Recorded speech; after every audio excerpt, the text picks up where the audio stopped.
We're Eddie and Tom Cannell. We're brothers who work as a team at Signature Home Loans. We are third-generation Phoenicians here in the Valley. We have over 30 years experience combined in real estate and mortgages. Our office is located centrally at 16th Street in Glendale. If you have any questions on mortgages or have any needs for financing, you can contact us at our website or give us a call. I recently sat down with Jessica Schaefer from the Jessica Schaefer real estate team. She's a fascinating individual with a tremendous story. She's a power mother and a power agent. I'd like you to listen with me as we sit and talk with Jessica. So people say if you're lucky, you can be a great mother. If you're lucky, you can be a professional business person, but it's very rare to be both. We have Jessica Schaefer here with the Jessica Schaefer real estate team, and I want to tell her story. When you think about a power mother, a power real estate agent, and a community activist, there's one name you should be thinking of, and that's Jessica Schaefer. So welcome, thank you. Thank you, what a nice intro. Well, I'll tell you, it's an easy one to do. And when Ed and I were talking about agents that we wanted to potentially showcase, you were a very easy choice for us. So thank you. Thanks for taking time out of your day.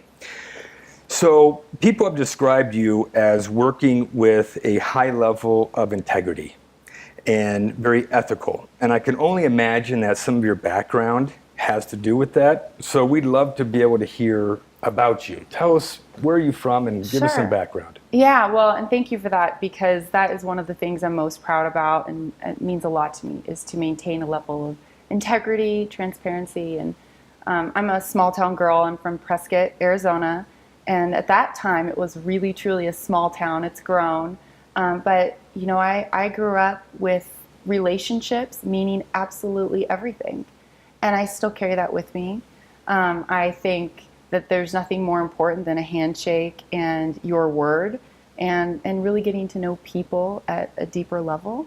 So that's something that I've carried with me with everything I've done. I love it. So Prescott's north of Phoenix, about 60 miles or so? Yeah, I think the sign says 87. Okay, you know, 87 miles. About an hour and a half or two. Okay, and it's one of those hidden gems that unless you're here in Phoenix or you're visiting there specifically, you don't always get by there. Right. So what line of work was your father, and what did you guys do in Prescott? Yeah, that's a good question. So I was originally born in Southern California, and a few years after I was born, my parents decided they better figure out something to do. So my dad went to medical school, and we hopped around quite a bit following him through medical school, residency, fellowship, and then he finally landed here in Arizona, in Prescott, when I was in elementary school.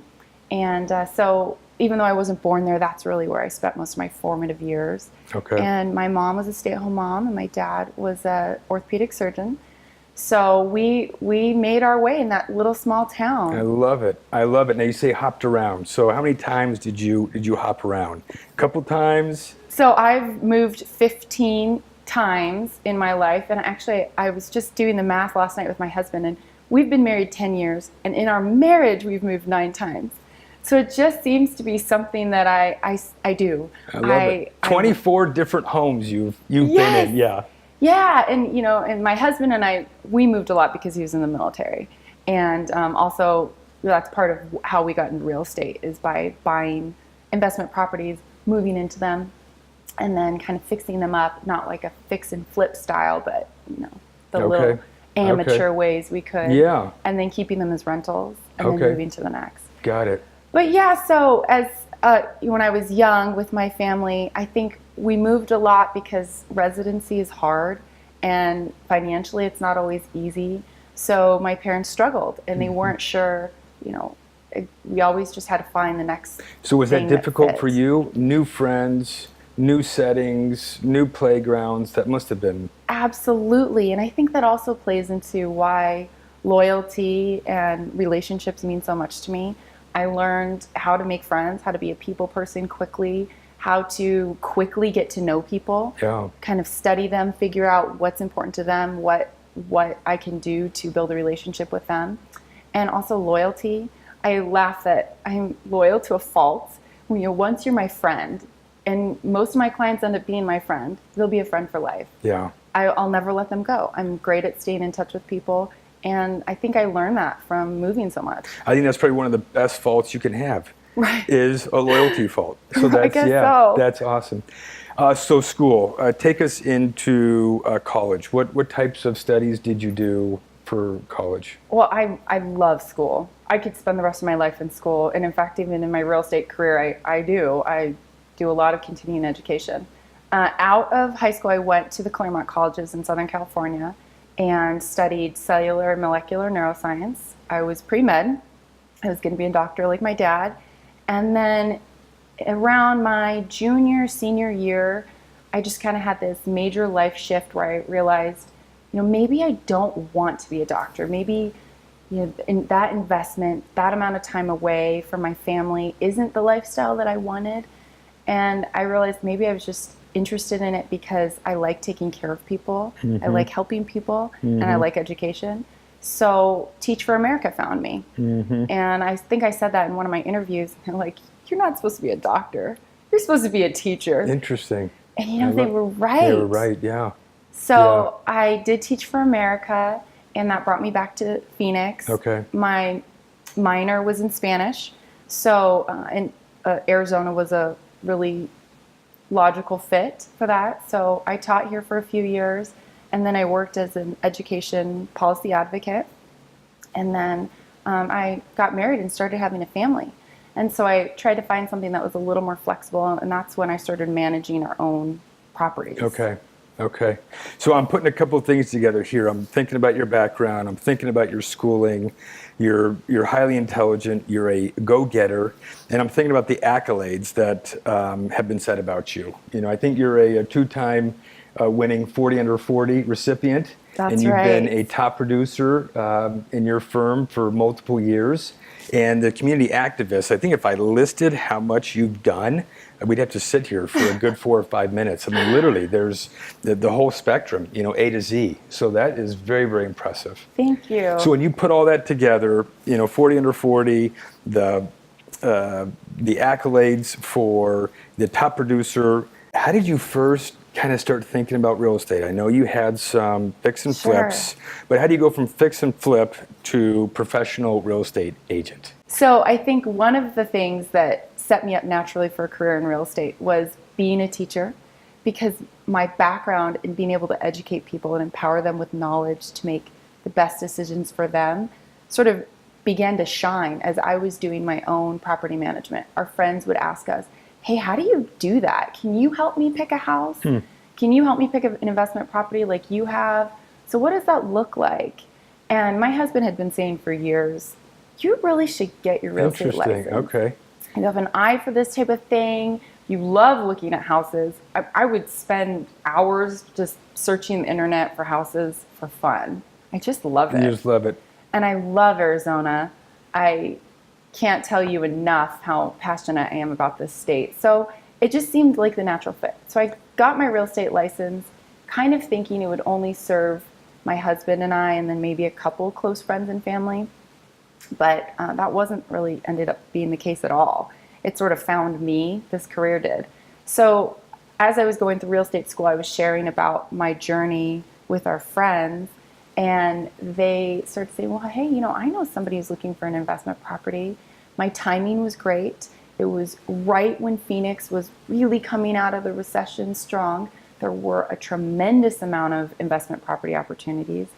So I blew away my broker and my colleagues by having my first sale hours after I picked up my real estate license and key. I love it. And that's very atypical, and it was a real live client that had been waiting for me.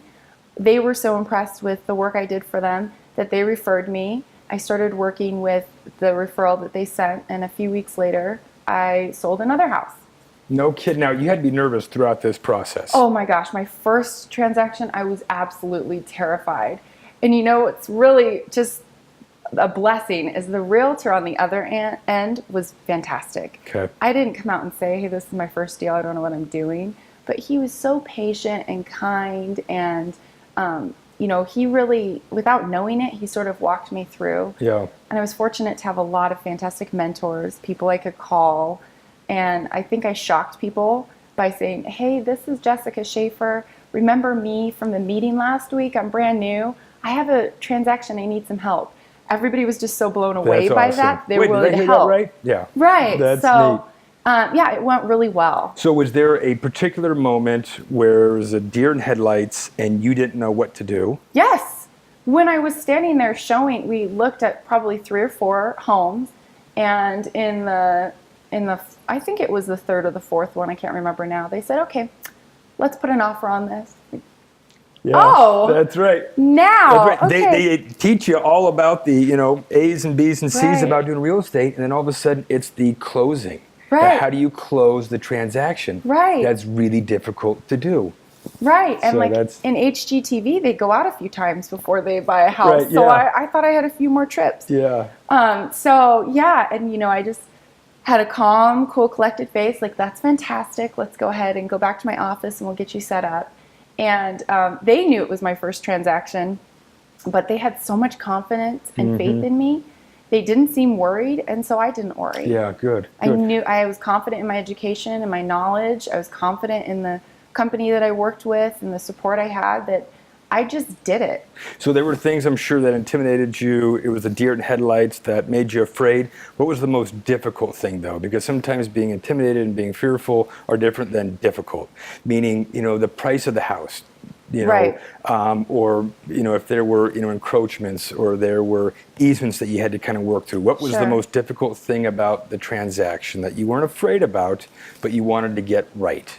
Right. Anything That's a great stick out? question. And actually, it had to do with lending. Okay. And I didn't really realize, being new, you don't realize just how critical your industry partners are until you've kind of encountered some of the potential hurdles you could go through. And these clients had gotten pre-qualified on their own with a lender that they knew. And it turned out that this lender wasn't able to do condos. And that was the type of property that we were purchasing. So after we had an accepted offer, that came to be. So we had to kind of figure out what we were going to do. Yeah, scramble a little bit. Yeah. Okay. And at that point, I hadn't really developed the relationships I have today. And so that was a little tricky. But again, my mentors, they gave me some really great advice. We found them a lender that was wonderful, saved the day. They were able to do everything in a timely manner. And I think that actually helped me win favor in my clients' eyes, because I was able to save the day. Yeah, awesome. Otherwise, a in truly another saving the day moment. yeah, right. In another transaction, another scenario, they would have lost the deal. So you said something that stuck out at me. You said that there was another realtor on the other end, which helped make this process go smoothly. A lot of people think that real estate agents are in silos, and they just work in their own little individual bubble throughout the market. And really, that's not the case. No. I mean, this is because there's multiple things that will benefit your client through having great relationships with other realtors. And it's not that you guys are always competing, but talk about some of the relationships. Like, why is it important to have relationships with other realtors? Oh, I'm so glad you asked that. That's a great point. I think that is one of the other things that I'm really proud of in my business, is I build relationships with not just my clients, but other realtors and industry partners. We need each other. We need to work as a team to provide the best service for our clients. And really, the only way you can do that is if you have a good, open, communicating relationship with the realtor on the other transaction. Yeah, right. I think a lot of people think that we're up against each other. We've got to be aggressive. Right. You're in one corner and you're in another corner. This is a boxing and match. It is not like that. Right. It should be a smooth process with synergy.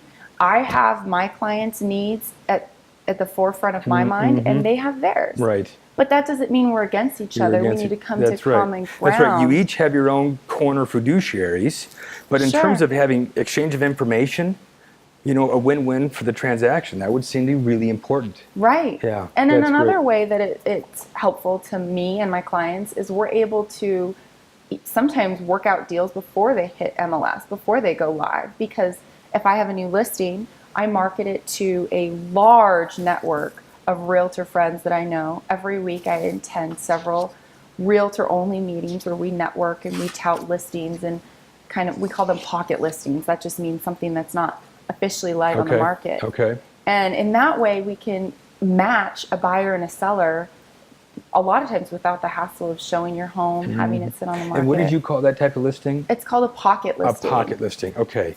So that's like perfect segue into one of my big questions. You know, we drive to work and you turn on the radio and there's gimmicks everywhere. Sure. You know, buy one, get one free, you know, do this, do that. And it's like, I just need to kind of cut through all the jargon and I need to know the real story behind the product and how best to get it. Sure. So when it comes to selling a home, the open houses, I've always died to know, do open houses work? Pocket listings, coming soon signs. Sure. I mean, what are the things that actually really motivate buyers to move? And I guess, so this is more of a buyer's question. You got to convince your seller to put the house on the market, but once you get the seller to put the house on the market, what are you doing that actually makes a difference in terms of getting that buyer up off its seat to buy? Like the pocket listing, no one else has seen it. Yeah. And this is my opportunity to go in and take it. Do those types of things really work? Sure. So I hear you kind of asking two questions. One of them is how to get a buyer off the fence. And I deal with that all the time, especially with first-time home buyers. It's so scary. This is a humongous deal. Whether you've purchased one home or 10 homes, it never changes. It's a big deal to everybody every time. And there's going to be a roller coaster of emotions through it. And so the way I address that is by anticipating my clients' concerns and needs before they know that they're going to experience them. Okay. And so it's just about educating them. Yeah. You know, this process is going to be intimidating. We're going to see a lot of homes. Here are some tools to sort through your options to determine what really is your priority, what's most important to you, what's best going to fit your needs. Unfortunately, the home buying process is more a process of elimination than selecting. Yeah. Okay, and that once makes they sense. understand that, it changes their focus. It just kind of shifts something in their mind. There's probably not going to be an absolutely perfect home. There will be an area of compromise. But you just got to figure out what that area is that's most important to you. And I can help with that a lot of the time. Okay. Since I do this all the time, I know what tends to be important to people. I know how to help them think about things they might not really be ready to think about. Right. Like what schools might be important to you in 10 years when you start a family. How is your commute going to affect you? You know, how many car garages do you need? Things like that. Yeah. So that helps with buyers. And then to your point about, you know, how do you look at a home when there's so many different things, like there's open houses, there's this, there's that, and there's also the exclusivity. I think educating them about the area that they're looking in is important. Like at this price point and in this neighborhood, things fly off the market. Okay. So just being aware of that very early on. Yes. Yeah, and managing those expectations.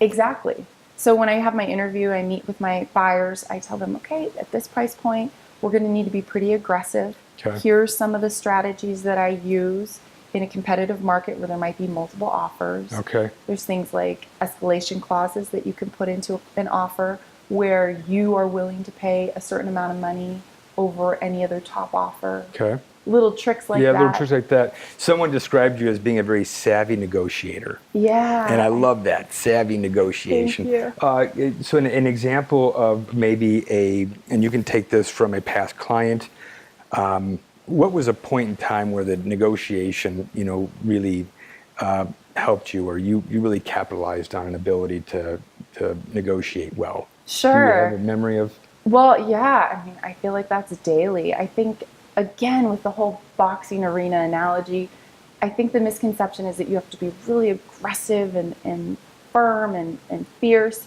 And I think that there is more than one way to skin a cat in this industry. There are a lot of approaches. But my personal approach is more, you attract more bees with honey than vinegar. Yeah, I love it. Just I love it. being kind to everybody across the board. Building a relationship with everybody.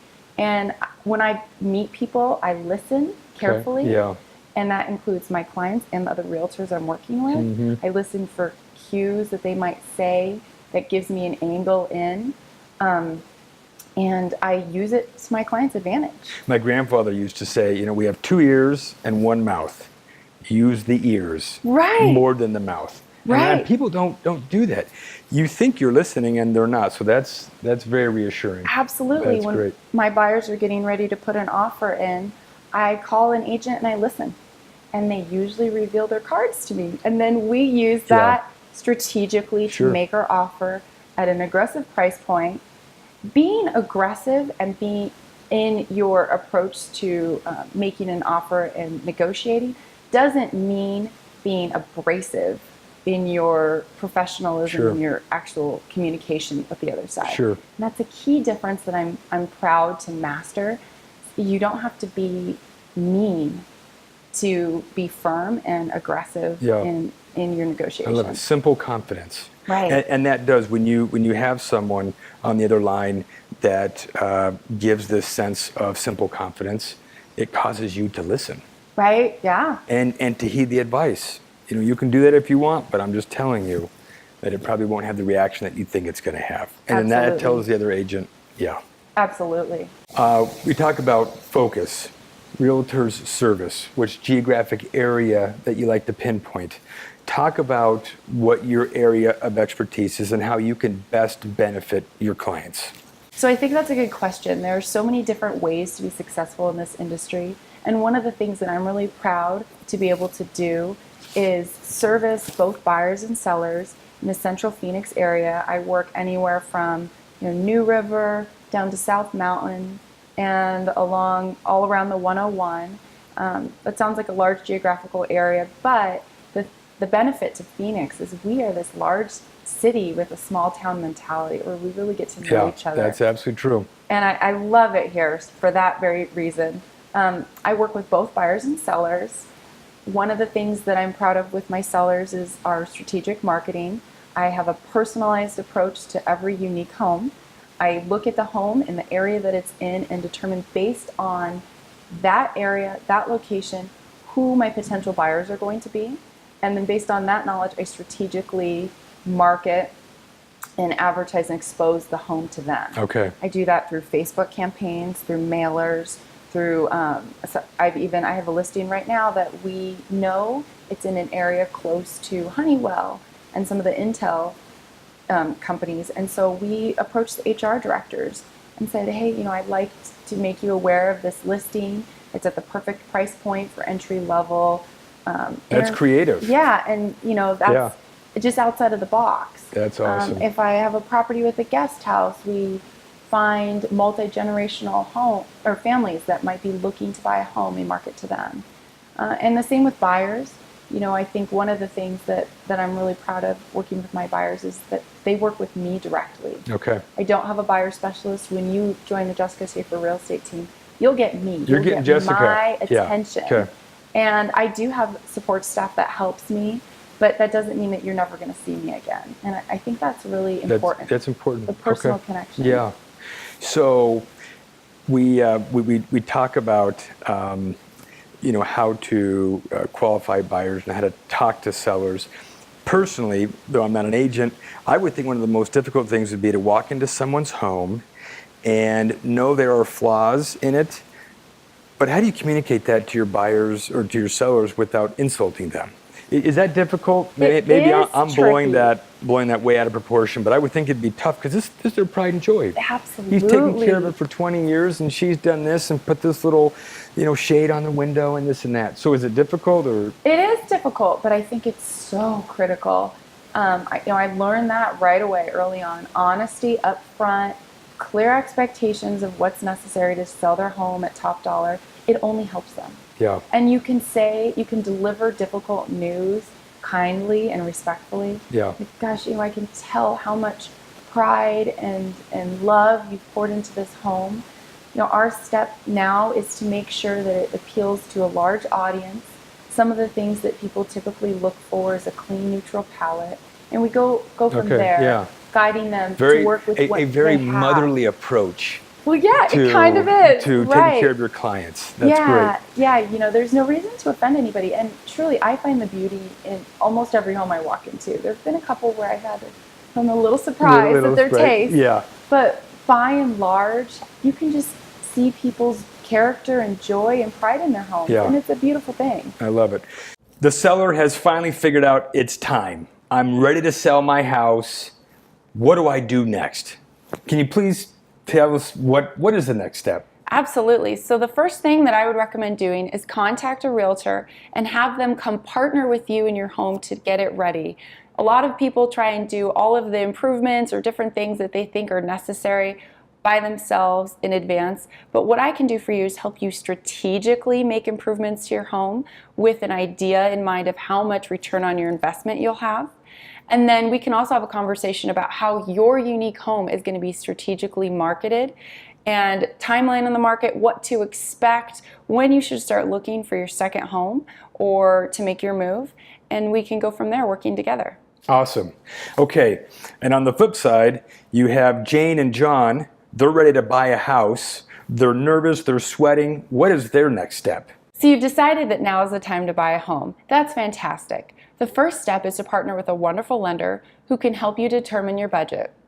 From there, we can work together to find the areas in the valley that will best suit your needs within your budget. One of the important things when interviewing an agent to work with you on this journey is to make sure you have somebody that values integrity, hard work, and dedication to you and your priorities. As an agent, I will work tirelessly with you through this entire process to make sure your needs are at the forefront of every action and we strategically work to achieve your goals. And remember, you don't have to be combative to be aggressive. For more information, you can follow me on Facebook at the Jessica Schaefer Real Estate Team, where you'll find my contact information in the About Me page. I love it. Well, thank you so much. It was a real pleasure. Yes, absolutely. Yeah, thank you.